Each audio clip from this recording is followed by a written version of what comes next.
September 1967, Nui Dat Base Camp, Phuoc Tuy Province. An Australian SAS patrol commander stood in a briefing tent, listening to the American liaison officer outline the planned joint operation. The American finished his presentation. The Australian didn't move. Then he spoke. "You walk like elephants." 4 words. The tent went silent. The American officer stiffened. "Excuse me?" The Australian didn't repeat himself. He didn't need to. Every man in that tent knew what he meant. The insult wasn't casual. It wasn't born from rivalry or ego. It was tactical assessment, delivered as fact. The Americans moved through the jungle like a mechanized column. They announced their presence with every step.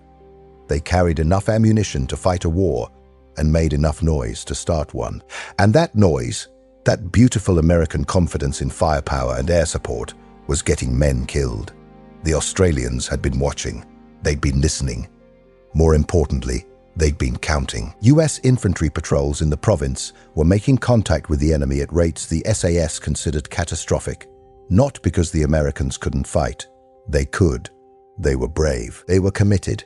But they were loud. And in the jungle, loud meant dead.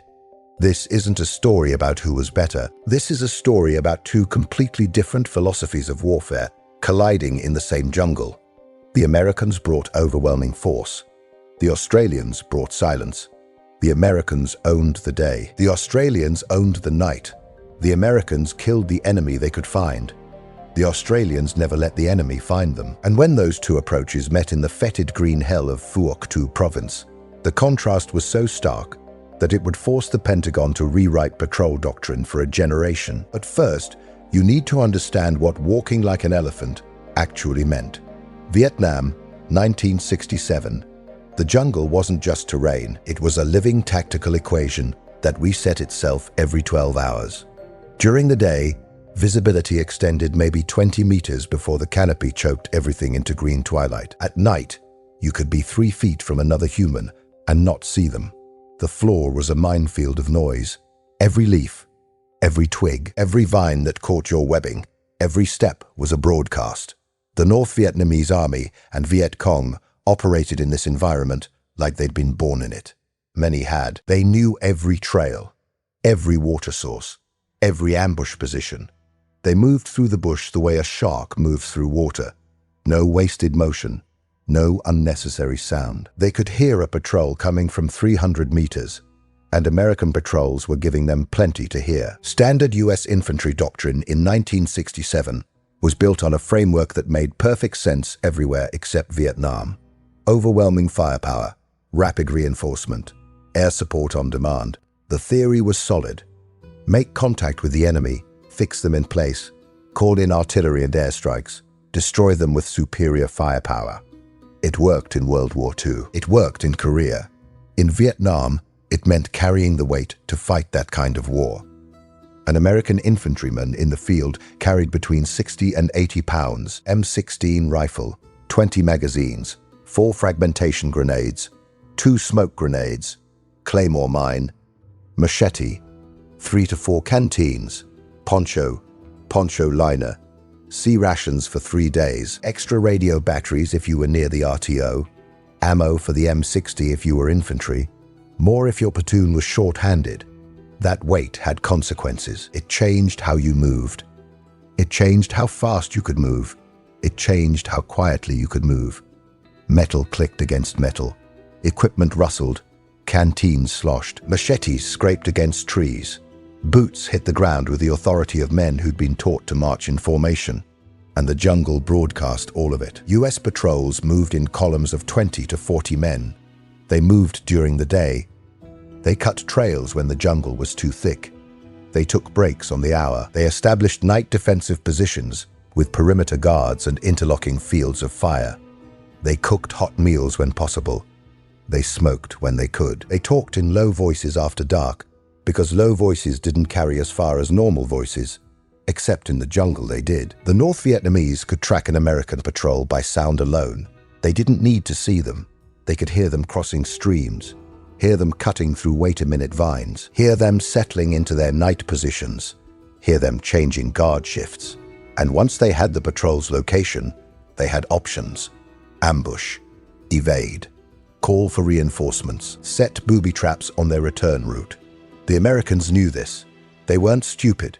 They had excellent officers, experienced NCOs, and troops who learned fast. But they were fighting the war they'd been trained to fight, structured around doctrines that emphasized firepower and mobility over stealth.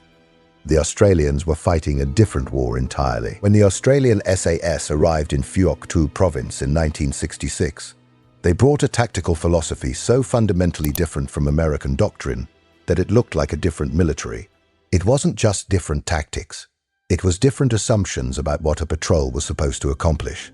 American patrols were designed to find the enemy and destroy them. Australian patrols were designed to gather intelligence without being detected.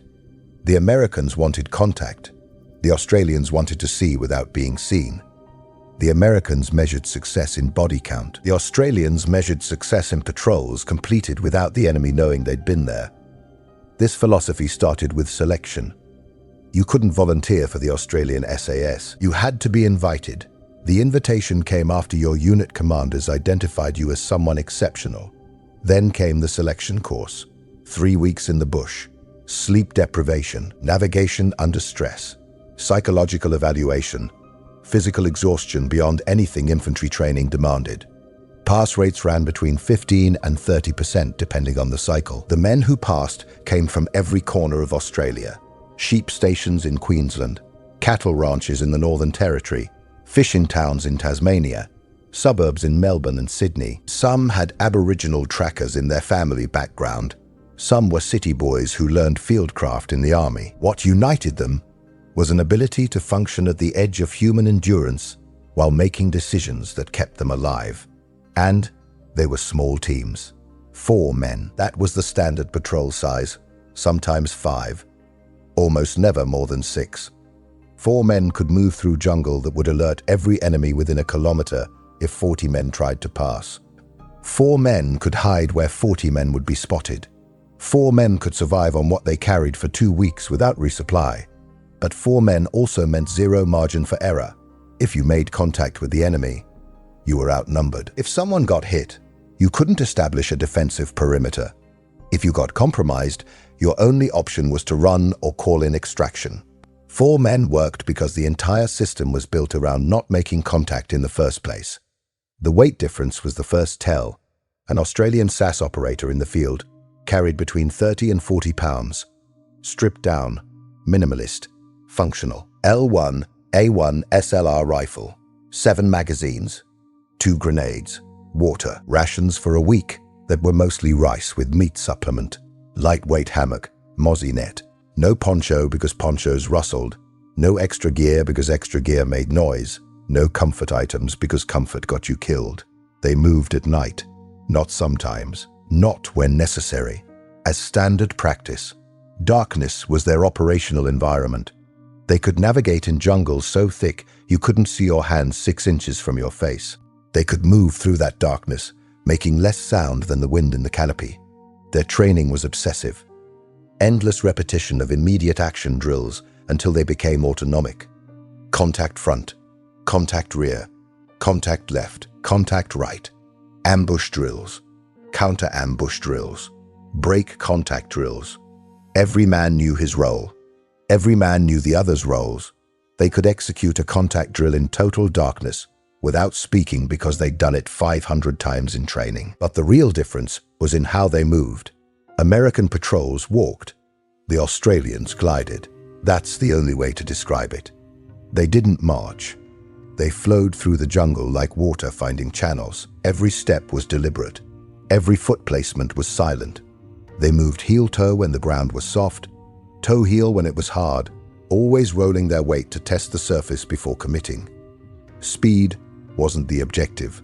Silence was. An American patrol might cover 3 kilometers in an hour, cutting through thick jungle. An Australian patrol would cover 300 meters in the same hour and leave no trace they'd been there. They watched where they put their hands. Vines could snap with tension. Branches could crack under weight. They watched where their equipment touched vegetation. They taped down everything that could rattle. They wrapped their rifle slings. They removed anything that reflected light. Some patrols painted their water bottles flat black, because even canteen green could catch moonlight. They didn't cut trails. Ever. If the jungle was too thick to pass through silently, they went around. If they had to cross a stream, they did it at bends where the water noise would cover their movement. They never walked on trails the enemy might be watching. They never used the same infiltration route twice, and they stopped constantly. Every 20 meters in thick jungle, every 50 in more open terrain. Full stop. Listen. 5 minutes minimum. Sometimes 10. Sometimes 20 if something felt wrong. During those stops, they were cataloging every sound, the way birds moved in the canopy, the way monkeys reacted to disturbance, the pattern of insect noise. The jungle had a rhythm, and anything that disrupted that rhythm was data. Their field, discipline, was absolute. No talking except in whispers during brief halts. No smoking, no fires. They ate cold rations. They slept in 2-hour rotations with at least one man always on watch. When they established a lying up position for the day, they moved in a cloverleaf pattern to ensure they hadn't been followed, then settled into positions where they could observe 360 degrees, and they could hold those positions without moving for hours, 12 hours, 16 hours, 24 hours if the intelligence value justified it. They'd lie in the bush 50 meters from an enemy trail and count every soldier who passed. They'd record weapons, equipment, condition, morale indicators, direction of travel. They'd photograph enemy positions with telephoto lenses. They'd map bunker complexes. Then they'd extract the same way they'd infiltrated, and nobody would know they'd been there. The Americans called it sneaky Pete shit. The British called it brilliant patrolling. The North Vietnamese called it ghost work, because SAS patrols would appear in areas the NVA thought they controlled, gather intelligence, and vanish before anyone knew they'd been compromised. But the fundamental difference wasn't just technique, it was psychology. American doctrine was built on aggression. Find the enemy, fix them, destroy them. That mindset shaped everything from patrol composition to rules of engagement. You moved with enough force to win the fight you'd probably have. You brought enough firepower to call in support. You established positions you could defend. Australian SAS doctrine was built on avoidance. See without being seen. Learn without being detected. Return with intelligence that would let other units kill the enemy on your terms, not theirs. That mindset required a completely different personality type. You had to be comfortable being outnumbered. You had to be comfortable with uncertainty. You had to be able to watch enemy soldiers pass within arm's reach and not shoot them, because shooting would compromise the mission. That last point was critical. An American patrol making contact with the enemy would engage. That was doctrine. That was training. That was the warrior ethos. An Australian SAS patrol making contact with the enemy would break contact and extract unless they had no other option. Because once you fired the first shot, the intelligence mission was over. The enemy knew you were there. They knew approximately where you were. They could respond with forces you couldn't match. The SAS wasn't in Vietnam to fight fair. They were there to fight smart. And fighting smart meant knowing when to engage and when to vanish. This created tension with American commanders. Some understood the value. Others thought the Australians were too cautious. There were briefings where American officers questioned whether the SAS was being aggressive enough. There were after-action reports where US planners noted that Australian patrols made less contact than American units covering the same terrain. The Australians had a simple response. Look at the results. By September 1967, the pattern was undeniable. Australian SAS patrols in Phuoc Tuy Province were gathering intelligence that led to kills at ratios the Americans couldn't match with direct contact. They'd spot a trail, track its usage patterns, identify it as a supply route, report the location. Australian or American artillery would interdict it. Later assessment would show 20 to 40 enemy casualties from a patrol that never fired a shot.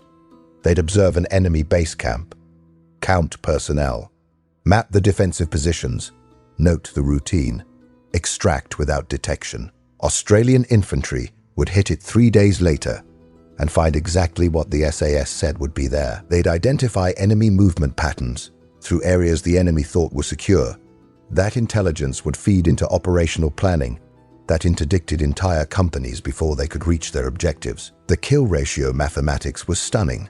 Australian forces in Phuoc Tuy Province were achieving enemy kills at rates of 15 to 1. Some operations pushed 20 to 1. In firefights where the SAS did make contact, the ratios went higher because they dictated the terms. They chose the ground. They chose the moment. They chose when to break contact. American forces in the same province were achieving kill ratios around 3 to 1. Still favorable, still effective. But the difference was tactical philosophy made visible in numbers, and some American commanders were starting to notice. The joint operation briefed in September 1967 was supposed to combine Australian intelligence gathering with American firepower. The concept was sound. Australian SAS would conduct reconnaissance of a suspected enemy staging area near the Nui Dat hills. Once they'd identified enemy positions, American infantry would conduct a sweep operation with artillery and air support. The briefing should have been routine. The American liaison officer presented the US component: company strength sweep, helicopter insertion, artillery prep fires, gunship support on call. Standard stuff. The Australians would insert by foot, conduct a 4-day reconnaissance patrol, report enemy positions, then extract before the American sweep began. That's when the Australian patrol commander spoke. "You walk like elephants." The American officer was a captain, 3 months in country, West Point graduate, good record. He'd come to the briefing expecting coordination discussion, not an insult. He stared at the Australian sergeant. The rank difference was notable. In the American Army, a captain didn't take operational critique from an NCO, even an allied NCO. "I'm not sure what you mean," the American said. His voice had gone cold. The Australian sergeant was named Terry O'Farrell, Queensland, former stockman, Bray. 4 years in the regiment, 2 tours in Borneo, 6 months in Vietnam. He'd spent the last 2 months listening to American patrols broadcast their positions through the jungle like they were trying to attract attention. He'd listened to firefights that could have been avoided. He'd listened to good soldiers die because they moved like they were on parade. "Your patrols are loud," O'Farrell said. "The enemy hears you coming from 300 meters. You're inserting by helicopter. The enemy will hear that from 3 kilometers. You're conducting artillery prep fires. The enemy will know you're coming before your first squad touches the ground." The American captain's jaw tightened.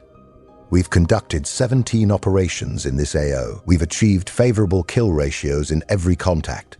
You've made contact in every operation," O'Farrell said. "That's the problem." Another American officer started to speak. The Australian lieutenant commanding the SAS patrol element raised his hand. His name was David Clark. Sydney, commissioned from the ranks. 3 years with the regiment. He'd let O'Farrell speak because O'Farrell was right, but now he needed to frame it diplomatically. "What Sergeant O'Farrell means," Clark said, "is that our operational methods differ. We view patrol compromise as mission failure. You view contact with the enemy as mission success. Both approaches have merit depending on objectives, but your approach gets people killed," O'Farrell said. The tent was silent again. The American captain stood. "Sergeant, I don't know how you run operations in the Australian Army." "We walk quietly," O'Farrell said. "We move at night. We don't announce ourselves. And we don't take casualties doing reconnaissance because the enemy doesn't know we're there." The American major coordinating the operation intervened. He'd worked with the Australians before. He'd seen their results. And privately, he agreed with O'Farrell's assessment. American patrols were loud, but that loudness was baked into doctrine, training, and force structure. You couldn't just tell an infantry company to move like the SAS. They didn't have the training, they didn't have the experience, and they didn't have the luxury of 4-man patrols. "Gentlemen," the major said, "we all want the same outcome. Let's focus on coordination." But the damage was done. The insult was out there. You walk like elephants. It would spread through the Australian SAS, it would spread through American units, it would show up in official reports, and eventually, it would force a conversation the American military had been avoiding. Were we moving through the jungle wrong? The operation launched 4 days later. The Australian SAS patrol inserted on foot at dusk, 15 kilometers from the suspected enemy staging area. They moved through the night, covering just over 3 kilometers before establishing a lying-up position at dawn. They'd passed within 200 meters of an enemy listening post without being detected. The American company inserted by helicopter at 0800 hours the following morning. 16 UH-1 Hueys. Artillery prep fires had hit the landing zone for 10 minutes before insertion. The enemy heard the helicopters from 5 kilometers away. They heard the artillery from 8.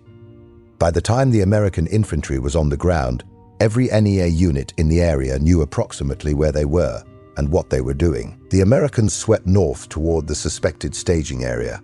They made contact at 14:30 hours. Ambush. Well-prepared position. The Americans responded with overwhelming firepower.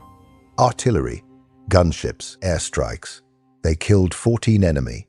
They took 3 wounded. 2 kilometers east, the Australian patrol heard the entire engagement. They'd been lying in observation positions 50 meters from the enemy staging area for 6 hours. They'd counted 47 enemy soldiers. They'd photographed bunker positions. They'd identified 3 separate trail networks. They'd recorded radio traffic, and nobody knew they were there. The American engagement drew enemy reinforcements. The Australian patrol observed them moving toward the contact. They radioed the information back. American artillery interdicted the reinforcement route. 12 more enemy killed without the American infantry ever seeing them. The operation was considered a success. 26 enemy killed, 3 American wounded. The staging area compromised, but the Australian patrol commander filed an after-action report that was brutally direct. American insertion methodology compromised operational security before ground forces were in position. Enemy had time to prepare defensive positions and evacuate materials of intelligence value. Reconnaissance objective would have been better served by ground insertion and silent approach. Current American patrol doctrine prioritizes firepower over stealth. This approach is effective for immediate tactical outcomes, but limits strategic intelligence gathering. Translation: they're too loud, and it's costing them intelligence. The report went up the Australian chain of command. It was read with interest. It confirmed what other SAS patrol commanders had been saying. The Americans were fighting a different war with different assumptions. Those assumptions worked when you had enough helicopters, enough artillery, and enough air support to win through firepower. But those assumptions made it almost impossible to gather intelligence without alerting the enemy. The report also went laterally to American intelligence officers. Some dismissed it, some read it carefully. A few started asking questions. What if we tried it their way? November 1967, an American captain named Robert Howard requested permission to conduct a patrol using Australian methods. Howard was already legendary. He'd received a battlefield commission in Vietnam. He'd survived contact that killed most of his unit. He was fearless, tactically brilliant, and willing to try anything that kept his men alive. He'd watched Australian SAS patrols operate. He'd talked to their patrol commanders. He'd read their after-action reports. And he believed they were right. American patrols were too loud, too predictable, too reliant on firepower. Howard put together a small team, 8 men, all volunteers, all experienced. He stripped their loadout down to Australian levels, 40 pounds per man, no excess equipment. Everything that could make noise was removed or taped down. They trained for 2 weeks on silent movement, hand signals, immediate action drills. Then they inserted on foot, at night, into an area American intelligence believed was a major enemy infiltration route. They moved like the Australians taught them, slow, silent, constant observation halts. They covered 2 kilometers the first night and established a lying-up position in thick jungle. For 3 days, they observed. They didn't make contact. They didn't engage. They just watched and recorded. They identified 2 trails being used for enemy movement. They counted 93 enemy soldiers moving south. They photographed the trails. They noted times and patterns. On the 4th day, they extracted the same way they'd inserted. Nobody knew they'd been there. The intelligence led to an ambush operation that killed 38 enemy soldiers. The ambush was set up exactly where Howard's patrol said the trail was, at exactly the time they said enemy movement was heaviest. American infantry hit the enemy column from positions they'd set up the night before. Complete surprise. Overwhelming firepower. 0 American casualties. Howard filed his own after-action report. It was one sentence: Australian patrol methodology works. That report started circulating. Other officers started asking questions. Could this be taught to conventional infantry? Could patrol doctrine be modified? Should we be moving differently? The answer from the Pentagon was complicated. Yes, Australian methods were effective. Yes, they gathered better intelligence with fewer casualties. But no, you couldn't just transplant those methods onto American units wholesale. The Australians were special forces with years of selection and training. American infantry companies had 6 months of training before deployment. The Australians operated in 4-man teams. American units operated in platoon and company strength because that's what the mission required. But elements could be adopted. Better noise discipline, silent movement techniques, night operations training, reduced patrol size for reconnaissance missions, less reliance on helicopter insertion for intelligence gathering. By early 1968, those elements started appearing in training programs. Ranger School added silent movement modules. Infantry training incorporated Australian techniques. MAC-VSOG adopted wholesale Australian patrol methods for cross-border operations. And the phrase, "you walk like elephants," became shorthand for everything American forces were trying to fix about their patrol doctrine. But the real education happened at platoon level, where American infantry started working alongside Australian SAS patrols and seeing the difference firsthand. March 1968, an American infantry platoon was securing a patrol base when an Australian SAS patrol walked out of the jungle 50 meters from their perimeter.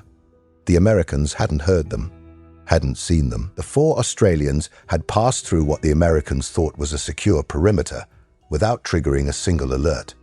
The American lieutenant was stunned. "How long have you been out there?" "3 hours, the Australian patrol commander said. "We've been watching your perimeter to make sure it was friendly before we made contact." Jesus Christ, we didn't hear anything. That's the idea. The lieutenant asked if they could show his platoon how they moved. The Australians agreed. They spent 2 days teaching basic, silent movement techniques, heel-toe walking, equipment taping, hand signals, observation halt discipline. The Americans were good students. They asked smart questions. They practiced. But even after 2 days, they still sounded like elephants compared to the Australians. "It's not your fault," one of the Australian sergeants said. "We've been training this for years. You've had 2 days, but you're already quieter than you were." That pattern repeated across Phuoc Tuy Province. Australian patrols would link up with American units. They'd demonstrate techniques. They'd explain the tactical philosophy. The Americans would try to implement it within the constraints of their own doctrine. Some units got it. They modified their patrol procedures. They reduced their loadout. They moved slower and quieter. Their contact rates dropped. Their intelligence gathering improved. Other units couldn't make it work. They were locked into a system that required different capabilities. They needed to move larger units. They needed to carry enough firepower to fight conventional engagements. They needed to maintain a operational tempo that wasn't compatible with 300-meter-per-hour movement rates. And that was okay. The American military wasn't trying to turn infantry companies into SAS patrols. They were trying to learn from a different approach and adapt useful elements. But the fundamental tension remained. American doctrine was built on finding the enemy and destroying them. Australian doctrine was built on seeing without being seen. Those were different missions requiring different methods. The enemy noticed the difference too. A captured NVA company commander was interrogated in April 1968. He'd been operating in Phuoc Tuy Province for 6 months. The interrogator asked him about Australian forces. "The Australians are ghosts," he said. "We hear the Americans from far away. We prepare, we ambush, or we evade. But the Australians appear in areas we thought were secure. We don't know they're there until they report our positions and the artillery comes. We can't fight an enemy we can't hear." Another captured document from an NVA battalion commander included specific warnings about Australian patrols. Units operating in Phuoc Tuy must assume Australian reconnaissance elements are present even when no contact has been made. Australian patrols do not engage. They observe and report. Movement should be conducted with assumption of observation. The North Vietnamese were good. They were experienced. They knew the jungle. But even they couldn't counter an enemy that moved silently, operated at night, and never made contact unless forced to. And that's what made the Australian approach so effective. It wasn't about being better fighters. The Americans could fight. It was about being invisible. It was about gathering intelligence that let you kill the enemy on your terms instead of theirs. The mathematics proved it. Australian forces in Phuoc Tuy Province from 1966 to 1971 achieved kill ratios averaging 15-1. Some operations went higher. The Battle of Long Tan in 1966 saw a single Australian company hold off an NVA regiment and achieve kills estimated at 10-1, despite being outnumbered 20-1.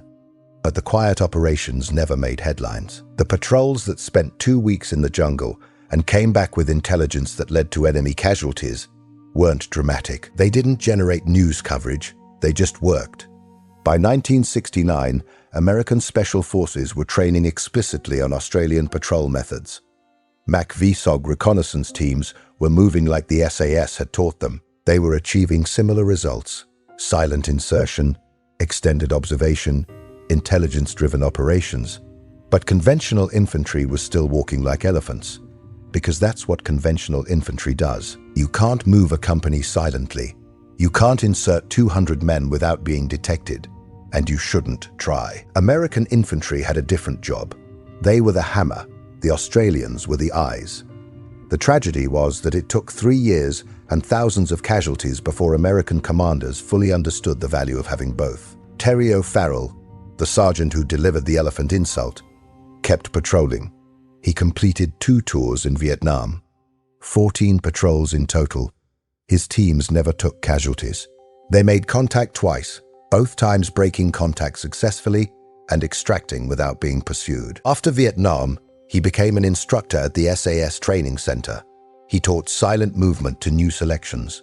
He taught patrol discipline. He taught the philosophy that had kept him alive: see without being seen, learn without being detected, return with intelligence that let others do the killing. Students would ask him about Vietnam, about working with the Americans, about the differences in approach. The Americans were brave, he'd say, good fighters, good soldiers. But they were fighting the war they'd been trained to fight. We were fighting the war the jungle demanded. Different approaches, both valid for different objectives. But privately, to students he trusted, he'd add, they walked like elephants. We taught them to walk like cats. Some learned, some didn't. The ones who learned survived better. David Clark, the lieutenant who'd commanded the patrol during the briefing incident, stayed in the army. He made captain, then major, then colonel. He ended his career commanding the entire SAS regiment. In his retirement speech, he talked about Vietnam. We learned that silence is a weapon, that patience is a tactic, that the best patrol is the one the enemy never knew happened. The Americans brought overwhelming force. We brought stealth. Both approaches killed the enemy. But our approach let us choose when and where that killing happened. That choice was the difference between mission success and surviving contact. The operational legacy of Australian SAS patrol methods extended far beyond Vietnam. Modern special forces around the world study Australian techniques. Silent movement is standard doctrine for reconnaissance units. Night operations are preferred to daylight when stealth is the objective. Small team sizes are recognized as optimal for intelligence gathering in denied terrain.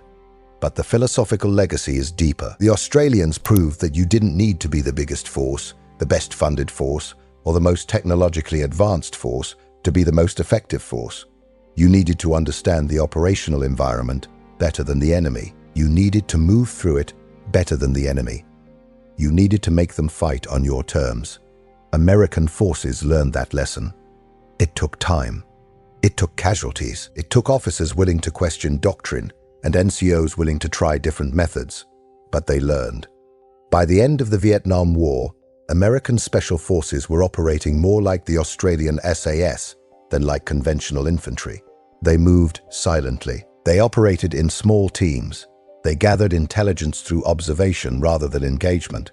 They'd learned to walk like cats, But conventional infantry still walked like elephants, because sometimes you need elephants. Sometimes you need the ability to move a company through the jungle and establish a firebase. Sometimes you need to hold terrain. Sometimes you need overwhelming firepower. The key was knowing when to send the elephants and when to send the cats. There's a training exercise conducted at Fort Benning. American infantry students are taken into the woods. They're told an opposing force is operating in the area. They're told to establish a patrol base and maintain security. The opposing force is a four-man team trained in Australian patrol methods. They move silently. They observe. They identify weaknesses in the perimeter. Then they penetrate the perimeter, mark targets with tape, and extract without being detected. The American students return to debrief. They're confident. They maintained their perimeter. They heard nothing unusual. They're certain nobody penetrated their position. Then, the instructors show them the photographs, pictures of the students taken from inside their own perimeter, tape markers on their equipment showing they'd been eliminated. The four-man team had passed through the perimeter, photographed them, marked them, and left without triggering a single alert. This, the instructors say, is how the Australians operated in Vietnam. This is what we're teaching you. This is why silence matters. The students are stunned. Then they're angry. Then they want to learn. And they do learn. They learn heel-toe walking. They learn equipment, discipline. They learn hand signals. They learn observation halts. They learn to move through the woods making less noise than the wind. They never get as quiet as the four-man opposing force team. That team has been training together for years, but the students get quieter. Quieter than they were. Quieter than they thought possible. And when they deploy to Afghanistan, to Iraq, to wherever the next war demands, they remember the lesson. When the mission requires stealth, they move like cats. When the mission requires force, they move like elephants. They know the difference now. That knowledge cost American forces 3 years and thousands of casualties to learn in Vietnam. But once learned, it became permanent. Every special operations unit in the American military now trains on silent movement. Every reconnaissance unit studies Australian patrol methods. The techniques have been refined, updated, adapted to new technology, but the fundamental principle remains. See without being seen. Learn without being detected. Strike on your terms. In 2012, an American Special Forces captain attended a training exchange in Australia. He spent 2 weeks with the SAS, learning advanced patrol techniques. The final exercise was a 4-day patrol in jungle terrain, similar to Vietnam. The American moved silently. He used proper observation halts. He taped his equipment. He communicated with hand signals. The Australian patrol commander was impressed. "You've done this before," the Australian said. "We learned from you," the American replied. "Vietnam, our unit studied Australian patrol methods. It's part of our doctrine now. How do you learn about it?" "There's a story," the American said. "An Australian sergeant told an American captain that we walked like elephants. It became a thing, a teaching point. We still use it." The Australian patrol commander smiled. "That sergeant was my grandfather." The American stared. "Terry O'Farrell. You know the name. Every Special Forces soldier knows that name. He changed how we operate." The Australian didn't respond immediately. They were in the middle of a patrol halt. 5 minutes of silence, listening to the jungle. Then, he didn't think it was a big deal. He was just telling the truth. "American patrols were loud," he said so. "It was a big deal to us," the American said. "It made us better." And that might be the real legacy. Not the specific techniques, not the operations, or the battles or the tactical victories. The legacy is that one sergeant had the courage to tell an Allied force they were doing it wrong, and that Allied force had the humility to listen. Most militaries can't do that. Pride gets in the way. Doctrine gets in the way. The assumption that bigger must mean better gets in the way. The Americans learned. They adapted. They took the criticism and turned it into operational improvement. That capacity for self-correction, for learning from smaller Allied forces, for setting aside ego in favor of effectiveness, is rare. And it came from 4 words delivered in a briefing tent in 1967. "You walk like elephants." The Australians meant it as tactical assessment. The Americans heard it as a challenge.